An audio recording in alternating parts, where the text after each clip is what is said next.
जी sir, अगर आप यहाँ पर ध्यान दीजिएगा ना सर, तो एक आपके पास सॉलिड स्फीयर है, उसको हम लोगों ने आगे की तरफ स्पीड दिया हुआ है v नॉट, और उसको हम लोगों ने एंटी क्लॉकवाइज सेंस में एंगुलर स्पीड दिया हुआ है omega naught is equal to 7 v naught by R. ठीक है, हमने एक सॉलिड स्फीयर को आगे की तरफ स्पीड दिया हुआ है v नॉट, और उसको हम लोगों ने एंटी क्लॉकवाइज सेंस में एक एंगुलर स्पीड दिया हुआ है omega naught is equal to 7 v naught by R. और यहाँ पर आपके पास जो सरफेस है उसका आप देखिएगा तो coefficient of the kinetic frictional force है आपके पास म्यू। तो अब अगर आप यहाँ पर बॉटम मोस्ट पॉइंट पर ध्यान देंगे तो ग्राउंड के रेस्पेक्ट में फॉरवर्ड डायरेक्शन में मूव कर रहा है, मतलब कि फॉरवर्ड स्वीपिंग है तो काइनेटिक फ्रिक्शनल फोर्स आपका यहाँ पर बैकवर्ड डायरेक्शन में लगेगा to make v equal to omega. Again मैं फिर से बोलूं, अगर आप यहाँ पर बॉटम मोस्ट पॉइंट पर ध्यान देंगे तो ग्राउंड के रेस्पेक्ट में फॉरवर्ड डायरेक्शन में मूव कर रहा है, मतलब कि फॉरवर्ड स्वीपिंग है तो काइनेटिक फ्रिक्शनल फोर्स आपका यहाँ पर बैकवर्ड डायरेक्शन में लगेगा to make v equal to omega. तो काइनेटिक फ्रिक्शनल फोर्स जो है वो आपका यहाँ पर पॉइंट P से पास कर रहा है, काइनेटिक फ्रिक्शनल फोर्स का टॉर्क जो है वो आप देखिएगा तो पॉइंट P के अबाउट 0 है, मतलब कि हम लोग यहाँ पर पॉइंट P के अबाउट एंगुलर मोमेंटम कंजर्वेशन लगा सकते हैं। अगेन मैं फिर से बोलूं, आप काइनेटिक फ्रिक्शनल फोर्स देखिएगा तो वो पॉइंट P से पास कर रहा है, तो काइनेटिक फ्रिक्शनल फोर्स का टॉर्क है वो आप देखिएगा तो पॉइंट P के अबाउट 0 है, तो आप बेसिकली पॉइंट P के अबाउट एंगुलर मोमेंटम कंजर्वेशन लगा सकते हैं। तो वही काम हमने यहाँ पर किया है, तो m v not r minus 2/5 mr square into 7 v naught by r बराबर आ गया है 7/5 into m into v pure rolling into r। तो वहां से हमारे पास v प्योर रोलिंग का वैल्यू आ गया है -9 v नॉट बाई 7 और ओमेगा प्योर रोलिंग आ गया है -9 v नॉट बाई 7r। अब जैसे कि मैंने आपको बताया था कि अगर आप यहाँ पर बॉटम मोस्ट पॉइंट पर ध्यान देंगे तो ग्राउंड के रेस्पेक्ट में फॉरवर्ड डायरेक्शन में मूव कर, मतलब कि फॉरवर्ड स्वीपिंग है तो काइनेटिक फ्रिक्शनल फोर्स आपका यहाँ पर बैकवर्ड डायरेक्शन में लग रहा है to make v equal to omega. तो आपके पास v at any time t आएगा आपके पास, तो v naught minus mu gt बराबर omega at any time t आप लीजिएगा तो इनिशियल ओमेगा नॉट है आपके पास, तो 7 मतलब है तो v नॉट बाई r है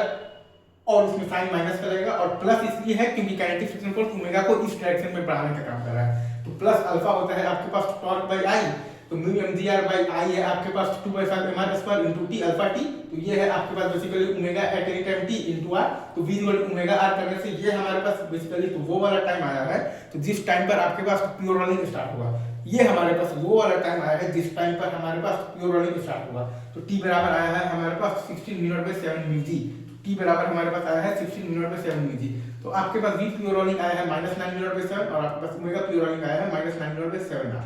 अगेन सेम रिजल्ट। अब अगर आपसे कोई बोलना कि आप बताइए कि work done by the kinetic frictional force आपके पास कितना होगा, तो आप वहीं लगा दीजिएगा, मतलब कि सेम टू सेम आप लगा दीजिएगा, तो वर्क एनर्जी थ्योरम तो आपके पास आ जाएगा 7/10 इनटू m इनटू तो v प्योर रोलिंग का होल स्क्वायर, मतलब कि 81 v naught square by 49। Again मैं फिर से बोल रहा हूं यहाँ पर 7/10 इनटू m इनटू तो v प्योर रोलिंग का होल स्क्वायर, मतलब कि 81 v नॉट स्क्वायर बाय 49 और माइनस ये आपके पास इनिशियल जो काइनेटिक एनर्जी है वो है आपके पास half m v naught square और प्लस हाफ i है आपके पास 2/5 mr square into omega not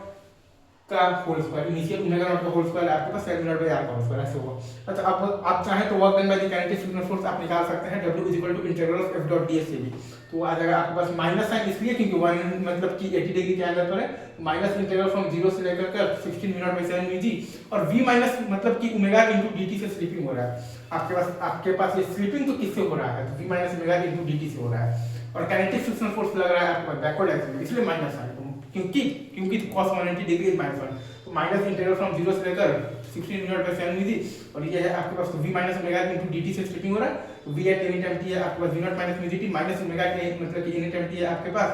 तो -7 v नॉट बाई r और प्लस मतलब आपके पास 5 म्यू mg rt बाई आपके पास 2 mr square into r into dt से स्प्लिटिंग हो रहा है, v minus omega into dt से स्प्लिटिंग हो रहा है और इनटू f आपके पास म्यू mg f बराबर म्यू mg, तो ये भी आप इंटीग्रेशन करेंगे तो work done by the kinetic frictional force आपके पास वही आएगा। ठीक है, आगे बढ़े कैसे मूव ऑन।